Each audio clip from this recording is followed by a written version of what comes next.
സംസ്ഥാനത്താകെയുള്ളത് 24,000-ഓളം ആശാപ്രവർത്തകരാണ്. ഈ ആശാപ്രവർത്തകരിൽ ഏറിയ പങ്ക് ആളുകളും ഈ നിരാഹാര സമരത്തോട് ഐക്യദാർഢ്യം പ്രഖ്യാപിച്ചുകൊണ്ട് ഇന്ന് ഉപവാസം ഇരിക്കുകയാണ്.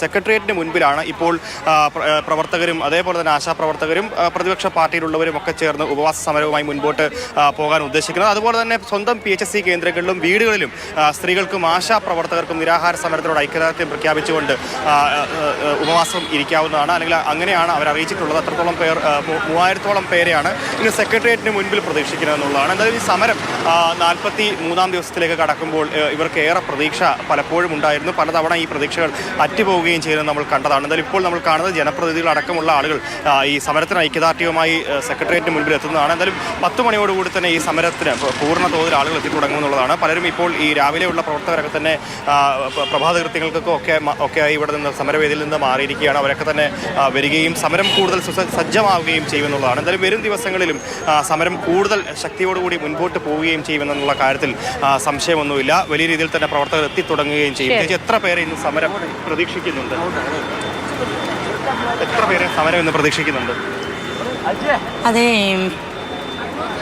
ഇവിടെ തിരുവനന്തപുരം സെക്രട്ടേറിയറ്റിൽ കേരളത്തിൽ അങ്ങോളം ഇങ്ങോളമുള്ള ആശമാർക്ക് വരാൻ ഒരുപാട് ബുദ്ധിമുട്ടാണ്. ഒന്ന് ഏറ്റവും വലുത് സാമ്പത്തിക പ്രശ്നമാണ്. ഞങ്ങളിൽ അറിയാമല്ലോ, ഞങ്ങളിൽ പലർക്കും വിധവകളുണ്ട്, വാടക വീട്ടിൽ താമസിക്കുന്നവരുണ്ട്, മറ്റ് വരുമാന മാർഗങ്ങളില്ലാത്തവരുണ്ട്. അവരെ സംബന്ധിച്ചിടത്തോളം തിരുവനന്തപുരം, മലപ്പുറത്തുനിന്നും കാസർഗോഡ് നിന്നും തിരുവനന്തപുരം വരെ വരാൻ ഒരുപാട് ബുദ്ധിമുട്ടാണ്.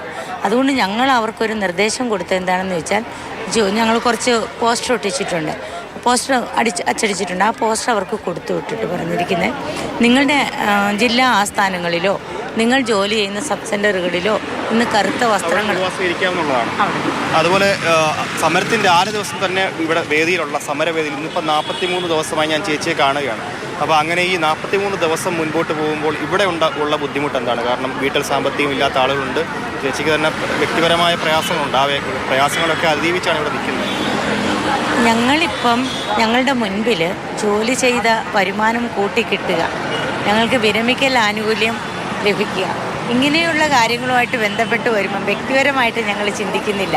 വ്യക്തിപരമായ ഒരു ബുദ്ധിമുട്ടും വ്യക്തിപരമല്ല. ഇപ്പം ബിന്ദുമോടം തന്നെ ഇവിടെ കിടക്കുന്നുണ്ട്. ഇന്ന് കിടക്കാൻ തൊട്ട് 5 ദിവസമായി. അവർ നല്ല ശരിക്കും അവർക്ക് യാതൊരു സാമ്പത്തിക പരാധീനത ഇല്ലാത്ത ഒരാളാണ്. അവരിവിടെ വന്നിട്ട് ഞങ്ങൾക്ക് വേണ്ടി പട്ടിണി കിടക്കേണ്ട കാര്യമില്ല. അപ്പം ഇങ്ങനെയാണ് ഞങ്ങൾ ചിന്തിക്കുന്നത്. ഞങ്ങൾക്കതൊരു വലിയ ബുദ്ധിമുട്ടായിട്ട് തോന്നുന്നില്ല. ഇവിടെ ഞങ്ങളുടെ ആവശ്യങ്ങൾ നേടിയെടുക്കുക ഞങ്ങളുടെ ബുദ്ധിമുട്ടല്ല പ്രശ്നം. തീർച്ചയായും ഗോകുൽ, അവരുടെ വ്യക്തിപരമായ കാര്യങ്ങളെല്ലാം മാറ്റിവെച്ചാണ് അവർ ഈ സമരത്തിലേക്ക് ഇറങ്ങിയിട്ടുള്ളത്. അപ്പോഴും അതിനെ പരിഹസിക്കുക മാത്രമാണ് ചുറ്റുപാട് നിന്നും സർക്കാരും സർക്കാർ പ്രതിനിധികളും ഒക്കെ ചെയ്യുന്നത് എന്നാണ് ഏറ്റവും ദൗർഭാഗ്യകരം. ഏതായാലും സമരം കടുപ്പിക്കുകയാണ്. ഇപ്പോഴത്തെ കൂട്ട ഉപവാസത്തിലേക്ക് കടന്നിരിക്കുന്നു ഇന്ന്.